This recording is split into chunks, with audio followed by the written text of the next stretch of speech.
All right, well, welcome to tutorial 5 here, where we'll be building on what we did in the last tutorial and using these functions that we wrote out to help us perform a simple line-plane intersection inside of Maya here. So this tutorial is going to follow a similar format to the last one. There's actually only 3 new functions that we need here. In just a few moments, I will be pasting those into this script right here. You can go ahead and pause the video, take a look at the code, and make sure it gets all typed out accurately. Unfortunately, some of them are going to be a bit tedious to type out just because they involve some fairly complex calculations.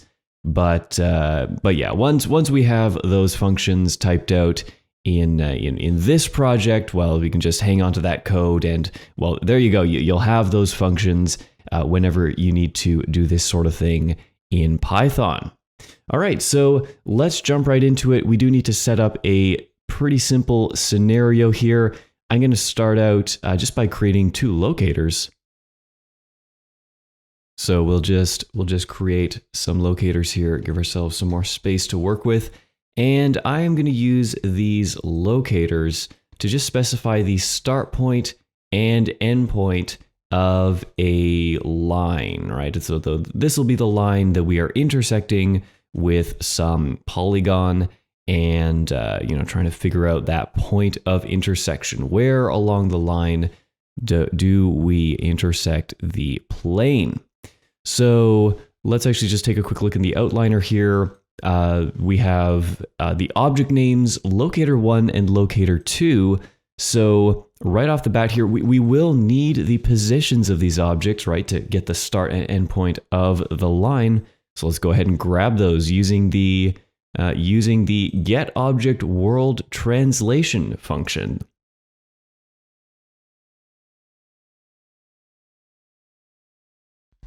So what we can just say that our point A here is going to be equal to that getObjectWorldTranslation, and then well, we can just pass in the name of the object, locator 1, that we are querying for here, right? So that's point A, and point B. You can do the same sort of thing here. Of course, just using locator 2. Let's just take a look at those values, make sure everything is working properly. So let's print out point A and point B. Right, so point A is, let's see, this will be positive almost 4 units along the z-axis. That makes sense. And point B being almost negative 5 units. Negative 5 units along the z-axis. So that does make sense there. Let's zoom in a little bit on that console just so that that's easy to read on the video.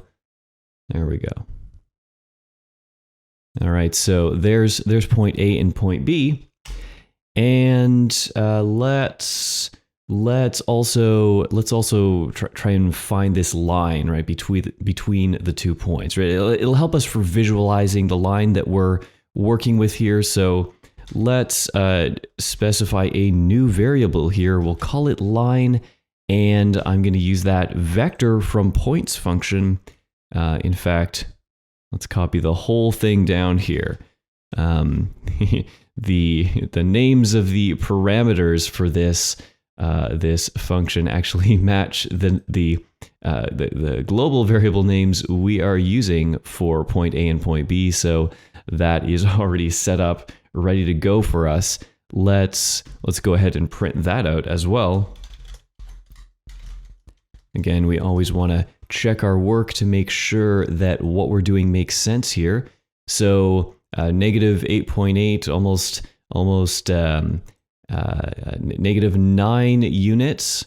Does that make sense here? Of course, the absolute value of that being kind of the distance spanned by at least on the z-axis here, spanned by the 2 points. So yeah, that does make sense, right?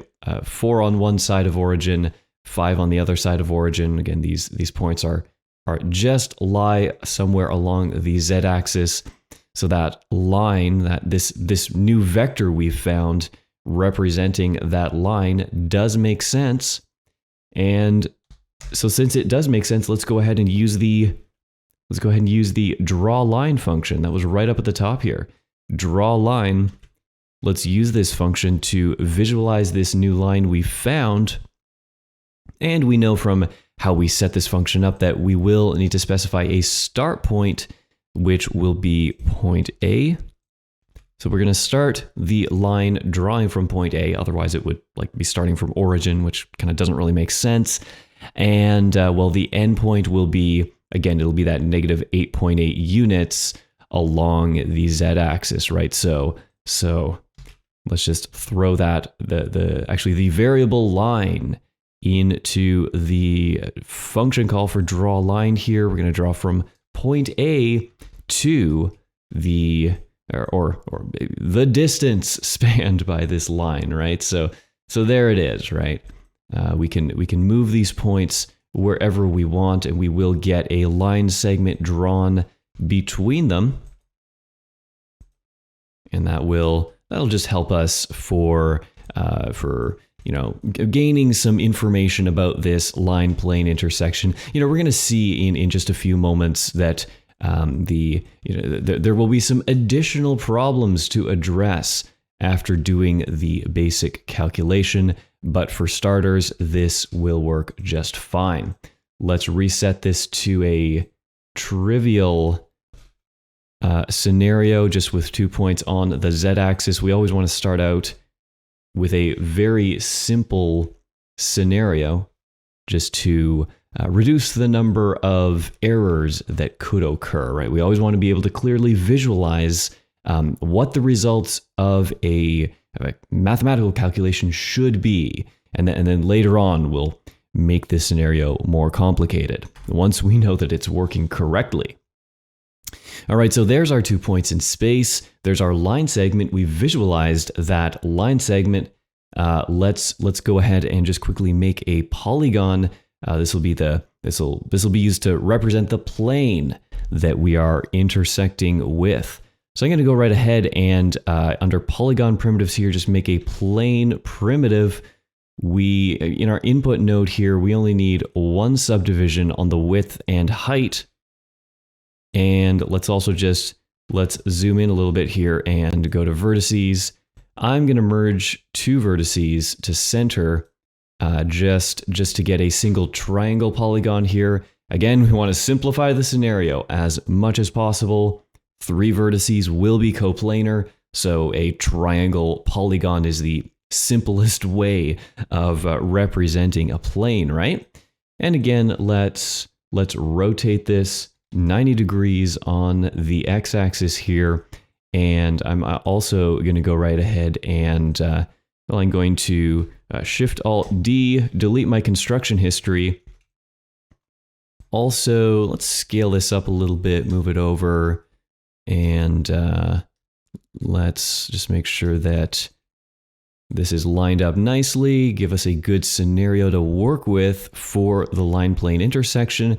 That looks pretty good. And then I'll just go in here and freeze all my transformations so that we are ready to go. All right, so let's just test it. All right, perfect. So that line segment does pass cleanly through that polygon. A great scenario to use for this tutorial. Okay, so let's just kind of think through what we need to do here.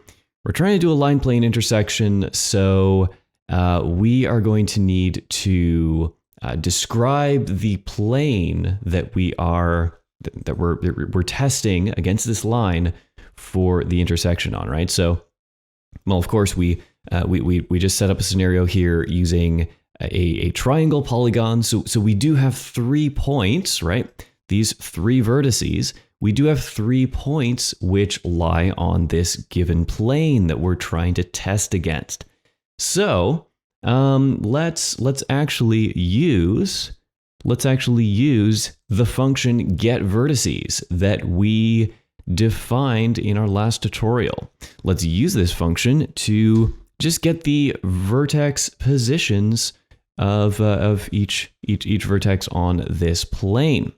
So I'm going to call this variable plane vertices, and that is going to be equal to, let's just copy this down here.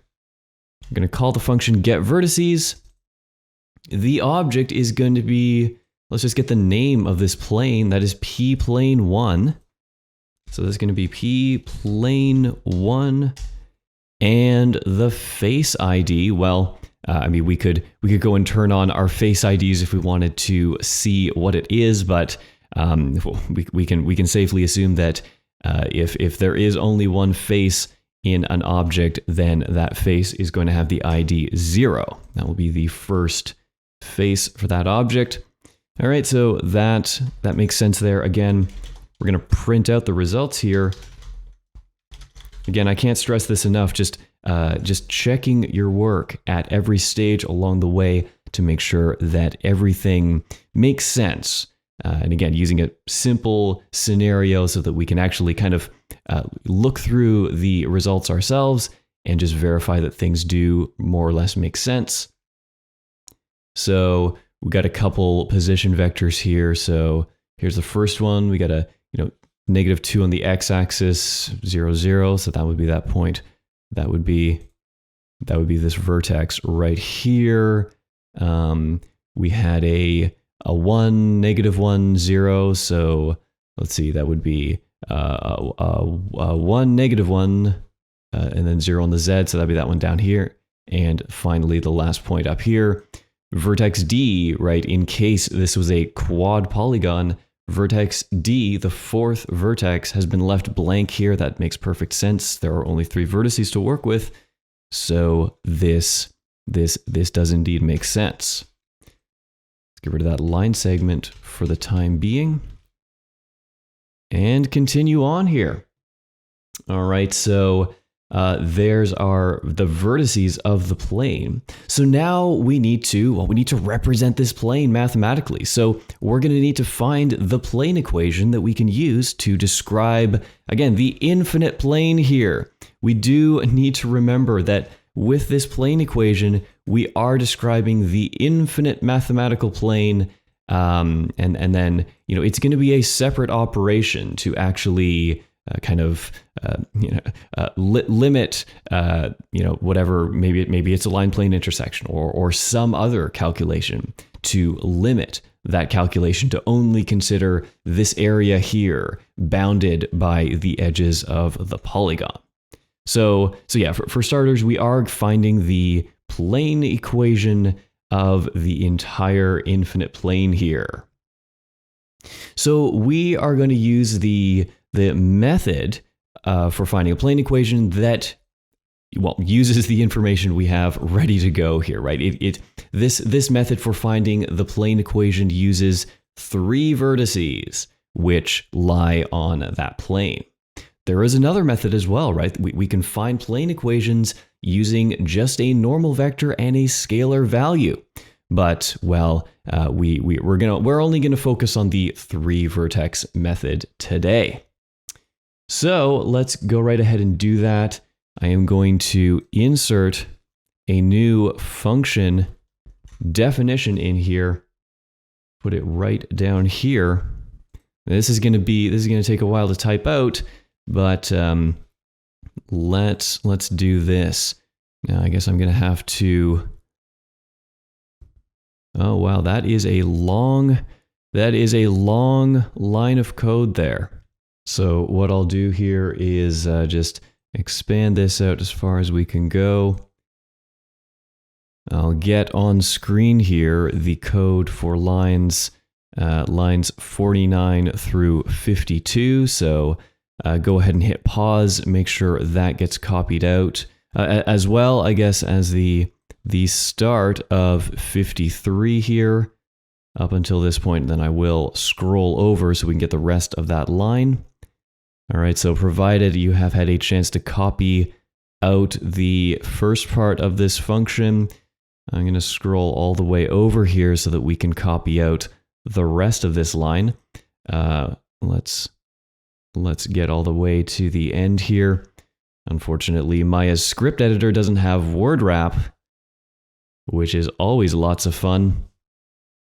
But provided you have had a chance to copy out the rest of this get plane equation using the 3 vertices method, let's move on here and make use of this.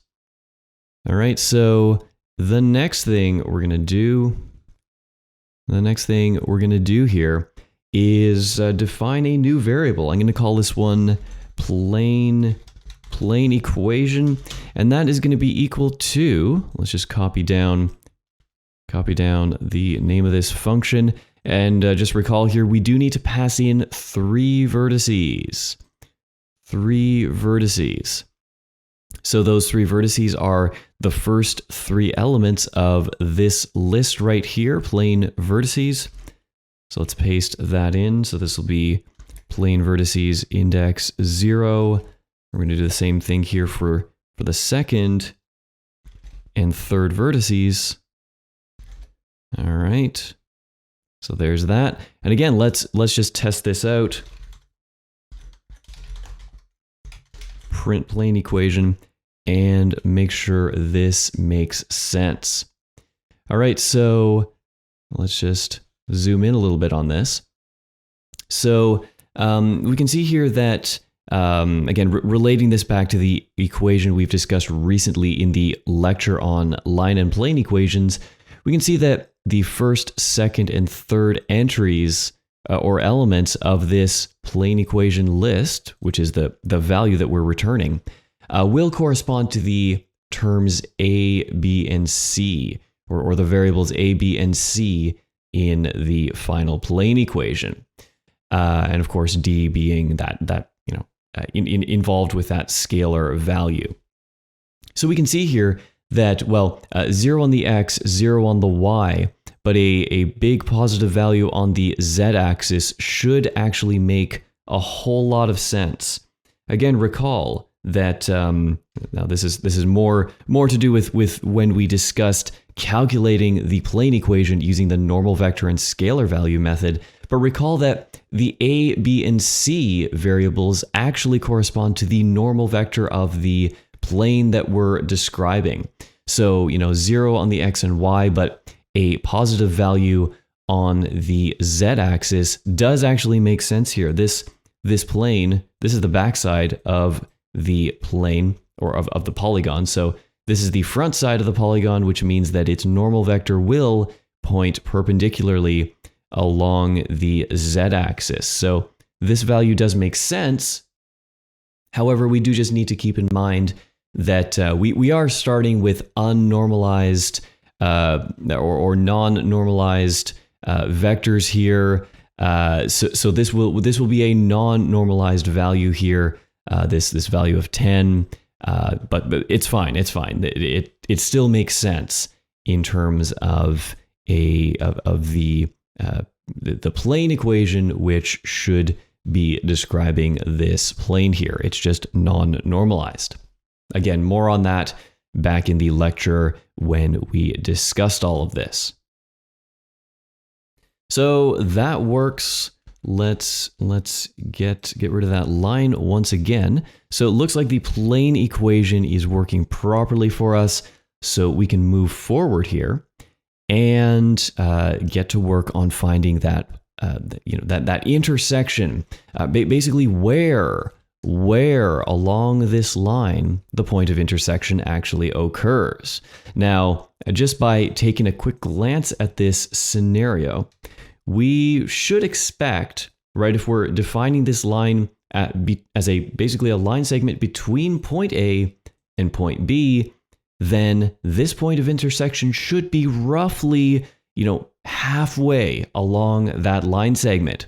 And of course, thinking back to that, the line equation that we focused in on in our recent lecture on line and plane equations, we did discuss the line equation which describes a line as being defined between 2 points, as well as that t value which can be varied between well, between any value really, but between 0 and 1 to give us any point which lies on that line, right? So this, basically the point which should be corresponding to this point of intersection should be related to a t-value of about 0.5, right? Representing halfway along this line segment. So let's bring in another function definition here. Let's get rid of that line segment. And let's bring in another function definition here for getting the line plane intersection. All right, another fairly long definition we need to work with here, but thankfully it fits on one screen. All right, so get line plane intersection. Go ahead and pause the video and get this one copied out. Again, this is just a Python implementation of the method we discussed in the lecture for taking a plane equation, right? That is the variables a, b, c, and d, as well as 2 points specifying the start and end point of a line segment, and using that to basically solve for t and figure out what is that t value along the line segment from point A to point B that the point of intersection occurs at. All right, so provided, again, you've had a chance to go ahead and copy out this function, let's go ahead and use it. So now we are going to be finding the intersection along line. I want to separate this from the actual point in world space coordinates. We're just going to say intersection along line is equal to get line plane equation, and so let's copy that down here. Now we know we need to pass in the plane equation, a, b, c, and d of the plane equation, as well as our 2 points, right? So again, just point A and point B. Point A and point B of our line segment. And again, it's really easy, the fact that we've used these locators here just to define the line segment. Again, as you've seen so far here, we've just been using the world space locations of those 2 locators as point A and point B of this line segment. Nice and convenient. So let's go ahead and run the function. Again, we're going to print out our results just to check them, to make sure that this makes sense. Right? So what did I say just a few moments ago? This, if point A and point B specify the line segment we're currently working with, then this point of intersection should be approximately halfway in between or halfway along this line segment. Well, look at that. That is essentially the t value that we have solved for here and that we're printing out in the console. 0.49. We are right approximately at halfway along the line segment. So again, from the kind of intuition standpoint, our calculations are working. This definitely makes sense. So let's take this one step further and bring in the last function for today, which is going to be for getting the actual point along that line, the world space coordinates of the point on the line, and just so we can actually visualize that point of intersection. So thankfully, this function is a lot shorter. So again, go ahead and hit pause and copy this one out. We can see here that we are taking in, again, point A and point B, as well as that t value. And remember, it's really just a substitution of the t value that we just calculated. We are just going to substitute that back in the original line equation and just just get the coordinates of the point that lies at a given t-value, and then we're just returning that point on the line. It's just going to be a vector. So with that copied out and ready to go in our Python script, let's go ahead and find point of intersection. Again, not to be confused by the kind of the t-value along the line. This is the actual point of intersection in world space coordinates here. That is going to be equal to get point on line. And then, of course, well, it's actually the same variable names here, but point A, point B, we're passing in point A and point B of this line segment, as well as the t-value that we're using to find a point along the line. And so that t-value is just this value that we calculated right here. All right, so there is our point of intersection. And well, you know what? Let's actually create another locator positioned right at that point of intersection. Okay, so we'll just use cmds.space locator, and the position here. Let's just open and close our parentheses there. Let's just open and close the parentheses here.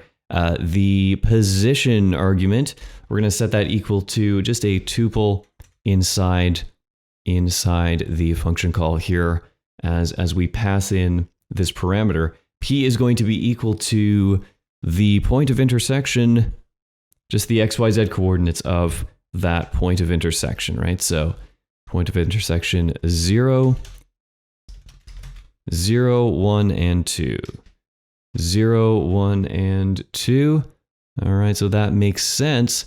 Let's go ahead and run this code, and there it is. There is our point of intersection visualized by the locator. It is precisely located on that plane exactly where it should be. All right, so let's give this some tests. Let's move these locators around and run this script a few times just to make sure this is working properly. So that works. We'll move this down here, move point B a little bit. All right, so we can see that we are getting those points of intersection. But let's try and push this a little bit further. All right. That doesn't make a lot of sense, does it?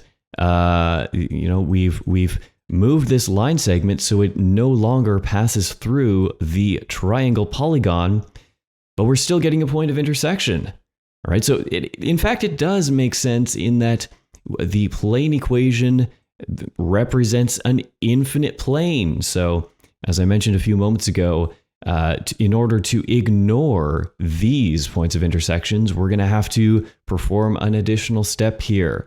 And yeah, only consider points of intersection that are somewhere within the boundaries defined by, you know, the edges of the polygon.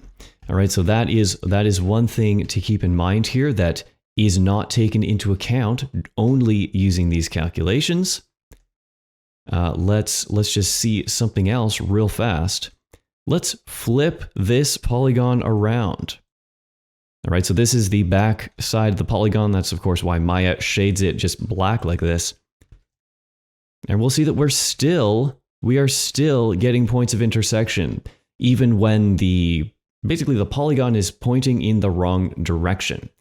So from a practical standpoint, this doesn't necessarily make a lot of sense for implementation. You know, if we think about maybe a 3D object where we have a line passing through the object, right? First we intersect the front faces, right? First we intersect faces that are facing us. So that makes sense. But then when we continue on and intersect on the other side of the object, we'll be intersecting with back faces like this. And well, again, depending on the scenario here, if it's, I don't know, maybe it's related to a particle system simulation or something like that, it might not make a lot of sense to be like performing calculations on, stuff on polygons behind the object. So again, this is something else we're going to want to keep in mind here and handle separately. We are going to want to, in many cases, only consider intersections where the polygon that we are intersecting is actually facing towards us, right? Again, considering the fact that this line segment starts at point A and ends at point B, all right? That is, of course, the assumption here. All right, so yeah, there it is. A bit of a shorter tutorial today, just with only a few more functions to add in here. But this is the starting point for working with line plane equations in 3D graphics. Hopefully that was useful, and yeah, good luck on using this in the future.